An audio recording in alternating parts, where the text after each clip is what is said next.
இங்க வேதம் சொல்லுது, தேவனிடத்தில் விசுவாசமா இருந்துட்டு எவனா இருந்தாலும், யாரா இருந்தாலும், எவனாகிலும் இந்த மலையை பார்த்து பெயர்ந்து சமுத்திரத்திலே தள்ளுண்டு போ என்று என்ன பண்ணணுமா?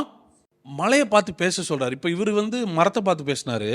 இப்போ இவங்களுக்கு என்ன சொல்லி கொடுக்குறாருன்னா, மரம் மாத்திரம் இல்லைப்பா, மலையை பார்த்து பேசினாலும் நகரும். இப்போ ஜீசஸ் இவங்களுக்கு என்ன எக்ஸசைஸ் சொல்லி கொடுக்குறாருன்னா, நீ அடிமை கிடையாதுரா, சூழ்நிலைக்கு நீ அடிமை கிடையாது. நீ சொன்னால் சூழ்நிலை கேட்கணும். உன்னை நான் ஆளுகை தன்மை உடையவனாக வைத்திருக்கும் போது நீ இப்படி ஆயிடுச்சு, அப்படி ஆயிடுச்சு, இது போயிடுச்சு, அது போயிடுச்சு, பிரச்சனை வந்துருச்சு, மலை மாதிரி முன்னாடி பிரச்சனை நிற்குதுன்னு பயப்படக்கூடாது. நீ என்ன மைண்ட் செட்டில் இருக்கணும்னா, நான் சொன்னா மலையே இருந்தாலும் எனக்கு வழி விட்டு தான் ஆக வேண்டும். கர்த்தர் எனக்கு அதிகாரத்தை கொடுத்திருக்கிறார். I am born to rule. நான் ஆள பிறந்தவன். I am a child of God. நான் தேவனுடைய பிள்ளை. கர்த்தர் எனக்கு அதிகாரத்தை கொடுத்திருக்கிறார். I am going to command to this mountain. இந்த மலையை பார்த்து பெயர்ந்து சமுத்திரத்தில் தள்ளுண்டு போ என்று என்ன பண்ணணுமா சொல்லி, தான் சொன்னபடியே ஆகும் என்று தன் இருதயத்தில் சந்தேகப்படாமல் விசுவாசித்தால் அவன் சொன்னபடியே ஆகும் என்று மெய்யாகவே. மறுபடியும் இயேசு இங்கேயும் ஒரு இதை யூஸ் பண்றாரு. மெய்யாகவே சொல்றேன், உண்மையா சொல்றேன், அவனுக்கு அது நடக்கும். இப்போ நமக்கு என்ன சொல்லி கொடுக்குறாருன்னா, you are a supernatural being. நீ அசாதாரணமானவன், நீ இயற்கைக்கு அப்பாற்பட்டவன்.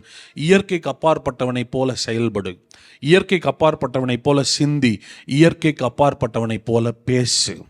உன்னுடைய பேச்சு எப்படி இருக்கணும்னா, நீ ஐயோ மலை மாதிரி பிரச்சனை வந்துச்சுன்னு மலையை பற்றி ஆண்டவர்கிட்ட பேசாத. மலையை பார்த்து பேசு, தள்ளு, வழி விடு, நான் வரேன், என்னோடு கூட இருக்கிறவர் பெரியவர், உலகத்தில் இருக்கிறவனிலும் என்னில் இருக்கிறவர். நிறைய நேரத்தில் நம்ம we magnify problems to God. பிரச்சனையை கர்த்தர்கிட்ட பெருசாக காட்டுறோம். ஆனால் ஆண்டவர் சொல்றாரு, பிரச்சனையிட்ட போய் நான் பெரியவர்னு சொல்லு. உலகத்தில் இருக்கிறவனிலும் பெரியவர் எனக்குள்ளே இருக்கிறார். My God is bigger than you. உன்னை விட என் தேவன் பெரியவர். என் தேவன் எனக்கு கொடுத்திருக்கிற அதிகாரம் பெரியது. அவர் ஒருவராலே நீதி அடைந்து நாங்கள் ஆள பிறந்தவர்கள். we are going to rule and reign over you. உன்னை நாங்கள் ஆள போகிறோம், ஜெயிக்க போகிறோம். எங்கள் நாவிலே கர்த்தர் அதிகாரத்தை கொடுத்துருக்கிறார். இந்த வசனத்தில் நான் ரொம்ப ஆச்சரியப்படுறது என்னன்னா, இயேசு விசுவாசிச்சுட்டு சொல்லுன்னு சொல்ல மாட்டேங்கிறாரு, சொல்லிட்டு விசுவாசிங்கிறாரு. அப்போ எப்படி வேணா நீங்கள் பண்ணலாம். விசுவாசித்தேன் ஆகையால் பேசுகிறேன் அப்படியும் பேசலாம். இல்லை, சொல்லிட்டேன், நான் அதை விசுவாசிக்கிறேன், எனக்கு நடக்கும். அப்போது மலையை பார்த்து உனக்கு என்ன விசுவாசம் இருக்கா, விசுவாசம் இருந்தால் பேசு. மலையை பார்த்தா நமக்கு விசுவாசம் போகுது.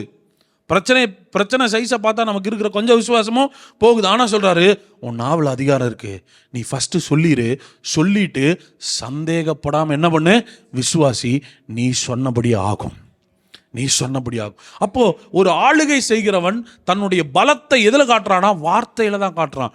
அவன் கட்டளையிடும் போது அது நடக்கிறது. Kings only speak. ராஜாக்கள் பேசுகிறதான் செய்வாங்களே ஒழிய அவங்க இறங்கி வேலை செய்ய மாட்டாங்க. ஒரு ராஜா இறங்கி வேலை செய்யணும்னு அவசியம் கிடையாது, அவர் சொன்னாலே அது நடக்கும். His word carries power. ஒரு ராஜாவுடைய வார்த்தையில் அதிகாரம் இருக்கிறது, வார்த்தையில் வல்லமை இருக்கிறது. அப்போ வேதம் சொல்லுகிறது, உங்க வார்த்தையிலும் கர்த்தர் வல்லமையும் அதிகாரத்தையும் வைத்திருக்கிறார். தேவன் நம்ம என்ன ஆக்கியிருக்கிறாரா, ராஜாக்களும் ஆசாரியர்களும் ஆக்கியிருக்கிறார். You are a king and a priest. நீங்கள் ராஜாக்களும் ஆசாரியர்களும் இருக்கும்போது சூப்பர் நேச்சுரல் பீயிங் அப்படின்றத மறந்துடாதீங்க. ஆனால் இந்த உலகம் பாருங்க, பிறந்ததிலிருந்து நம்மளை ஒரு விக்டிமாவே வளர்த்துட்டாங்க. நம்மளை ஒரு சூழ்நிலைக்கு அடிமைகளாகவே சொல்லி கொடுத்து வளர்த்துட்டாங்க. இது இப்படி தான், இது கஷ்டம், இது கஷ்டம், இது மோசம், வியாதி வந்துடும், அது வந்துடும், இது வந்துடும்னு எதையே நமக்கு பெருசாக காமிச்சிட்டாங்கன்னா, சூழ்நிலைகளை பெருசாக காமிச்சிட்டாங்களே ஒழிய கர்த்தரை பெருசாக காமிக்கல. ஆனால் இன்றைக்கு கர்த்தர் நம்முடைய மனக்கண்களை திறக்கிறார். சூழ்நிலை விட உனக்குள் இருக்கிறவர் பெரியவர். உனக்குள்ள இருக்கிற தேவன் பெரியவர். எனக்குள்ளே இருக்கிற தேவன் எனக்கு பெரியவர். நீ ஆள பிறந்தவன். உன்னுடைய நாவிலே கர்த்தர் அதிகாரத்தை வைத்திருக்கிறார். நீ என்ன சொல்லுகிறாயோ அது நடக்க வேண்டும். அப்போ இயேசு அதை நமக்கு செய்து காண்பிக்கிறார். வியாதியின் மேலே, இயற்கையின் மேலே, சூழ்நிலையின் மேலே, பிரச்சனையின் மேலே, பிசாசின் மேலே அதிகாரத்தை அவர் பயன்படுத்துகிறார். ஆமென்.